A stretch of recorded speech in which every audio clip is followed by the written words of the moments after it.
শহরের কোলাহল থেকে একটু দূরে পাহাড়, নদী, জঙ্গল আর শান্তির এক অসাধারণ জায়গা ঘাটশিলা। আজকের ভিডিওতে আমরা ঘুরবো ঝাড়খণ্ডের সুন্দর এই ছোট্ট শহর, দেখব নদী, বোটিং, জলপ্রপাত আর অফবিট লোকেশন। তাহলে ভিডিওটা শেষ পর্যন্ত দেখুন, কারণ আজকের জার্নিতে হতে চলেছে একদম সিনেমাটিক। বন্ধুরা, আমরা এখন রওনা দিচ্ছি ঘাটশিলার উদ্দেশ্যে। কলকাতা থেকে ট্রেন বা গাড়ি খুব সহজেই এখানে আসা যায়, কিন্তু আমরা খড়গপুর থেকে রওনা দিচ্ছি হাওড়া থেকে আগত তিতলাগড় ইস্পাত এক্সপ্রেসে।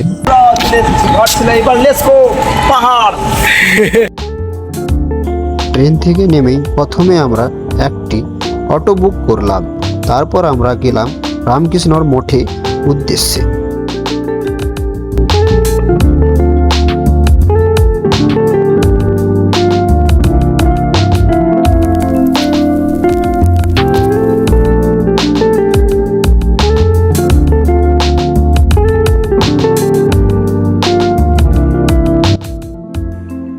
মিনিট দশকের মধ্যেই পৌঁছে গেলাম রামকৃষ্ণর মঠে। চলুন আমরা ভিতরে প্রবেশ করি।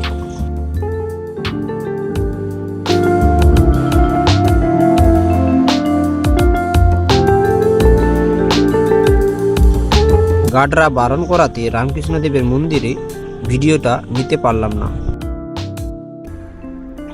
ভিতরে কেবলমাত্র ছিল রামকৃষ্ণদেবের মন্দির, রামকৃষ্ণ মিশন এবং কয়েকটি থাকার হোটেল।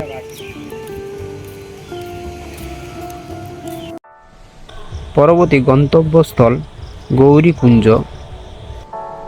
লেখক বিভূতিভূষণ বন্দ্যোপাধ্যায়ের বসত বাড়ি।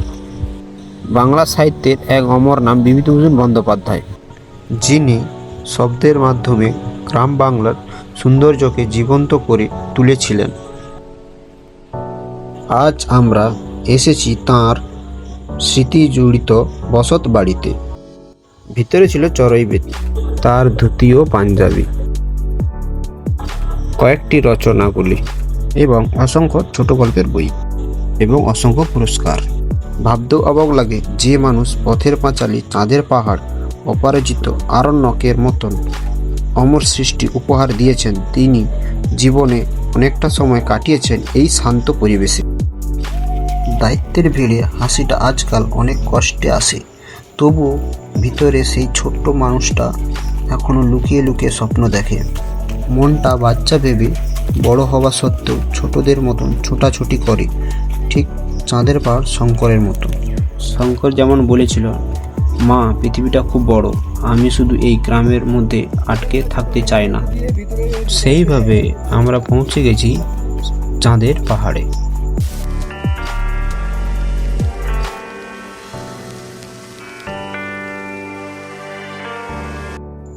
মূলত এটাই সেই চাঁদের পাহাড়, যার কল্পনা ফলশ্রুত চাঁদের পাহাড় উপন্যাসটি। এবার আমরা রওনা দিলাম বুরুডি লেকের উদ্দেশ্যে।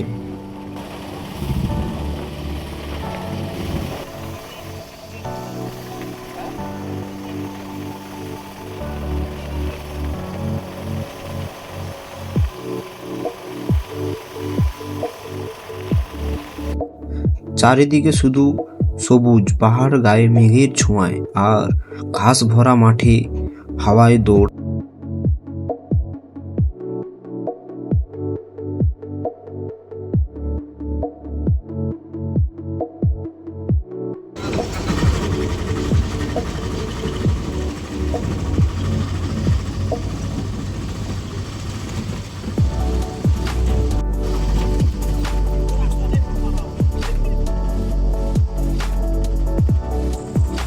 এবার আমরা পাহাড়ের দিকে ওঠা শুরু করলাম।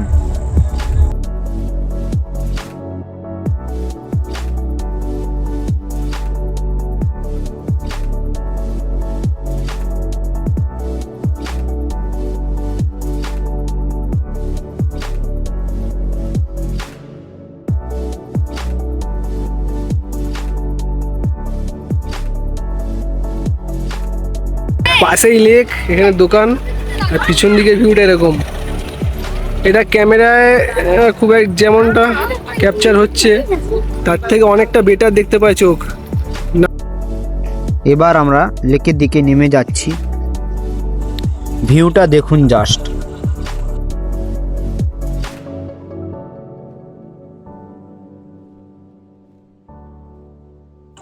চারিদিকে বিস্তীর্ণ জুড়ে শুধু পাহাড় এবং পাহাড়। ও মাঝে জীবন্ত হয়ে ফুটে উঠেছে ব্রুডডি লেক। কিছুক্ষণ আমরা ফটো সেশন আর ভিডিও বানালাম।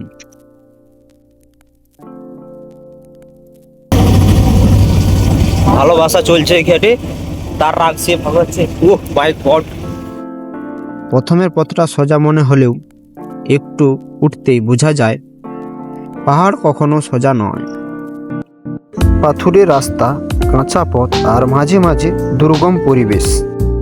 যত উপরে উঠছি তত নিচের পৃথিবীটা ছোট হয়ে যাচ্ছে।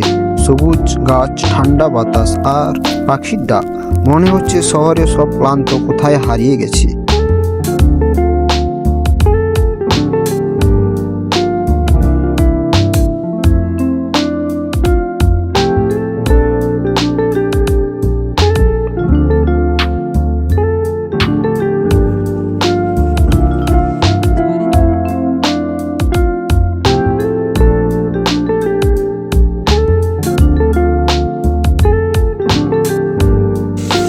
এবার আমরা পৌঁছে গেলাম ধারাগিরি ওয়াটারফলে। কিছুক্ষণ আমরা দুর্গম রাস্তায় ট্রেকিং করলাম। পৌঁছে গেলাম ঝর্ণার উপরে। এবার আমরা রওনা দিলাম চিত্রকূট পাহাড়ের উদ্দেশ্যে।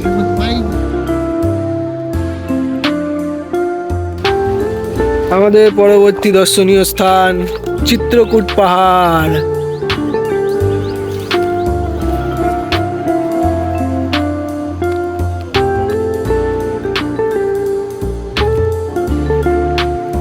আবার এখান থেকে উঠতে হবে।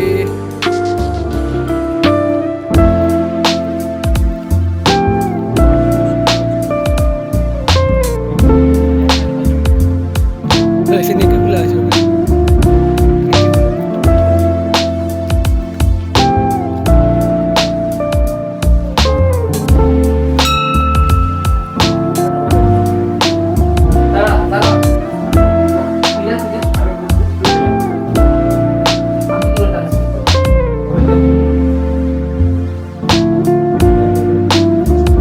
ভেতরে ছিল মহাদেবের শিবলিঙ্গ আর নাগদেবতার স্তূপ।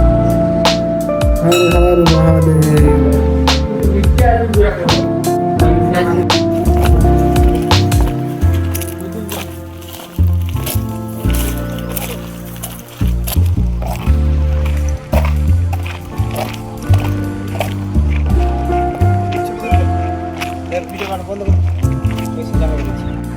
দুপুরে খাবার পর আমরা বেরিয়ে গেলাম সুবর্ণরেখা নদীর উদ্দেশ্যে। চলে এসেছি সুবর্ণরেখা নদীতে।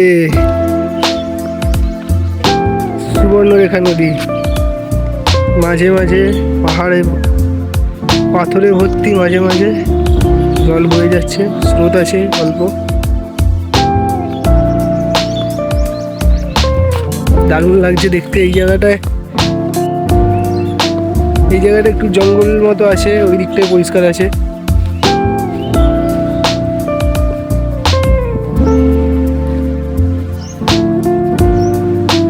খুব দারুণ লাগছে দেখতে। ক্যামেরায় হয়তো অতটা বোঝা যাবে না, চোখ যতটা দেখতে পাবে। ওইটা মেবি লাইট হাউস।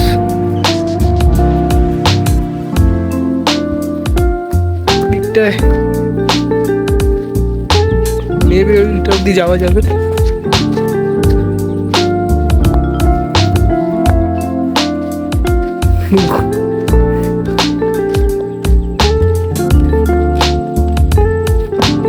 নদীতে আমরা স্নান করতে চলেছি। সবাই দেখো মজা নিচ্ছে, সবাই নিচ্ছে মজা। তারপর আমরা নদীতে আনন্দ করে স্নান করলাম। আস্তে আস্তে